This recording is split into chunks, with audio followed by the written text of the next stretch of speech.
Hi everyone, welcome back to my channel. If you're new to my channel, hi, my name is Mimi. So as I showed you, take all of your hair to one side and tie them into a ponytail.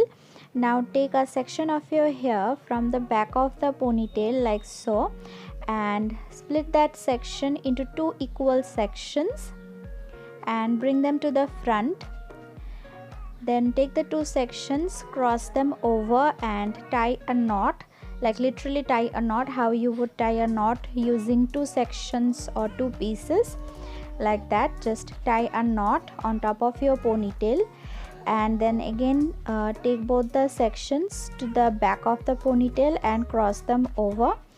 Then bring them to the sides and pick up two new sections from both the sides and add them to the older sections, and again bring those two sections to the front, cross them over and tie a knot, and then again take those two sections to the back of your ponytail. So it's really simple once you get the hang of it. Just tie a knot and take them to the back. So if you want the braid to look a bit like effortless, then you can keep the knots a bit loose, but if you want it to be secured, make the knots tight. And the braid is really simple and easy and perfect for those lazy days when you don't want to do anything with your hair but you feel like doing something with your hair. So just continue with the knots and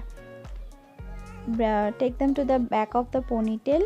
Remember to hold both the sections in both of your hands tightly and pick up new sections, add them to the older sections and bring them to the front and tie the knot. So you can continue until you reach till the ends of your hair, or you can do it midway. I'm gonna do it midway because I find it that way it looks the best. So then I'm gonna stop making it.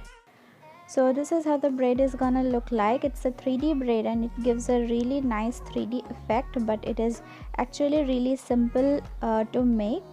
So give this video a thumbs up if you liked it, and also subscribe to my channel and hit the notification bell, and I'll talk to you guys later soon with another video. Till then, bye.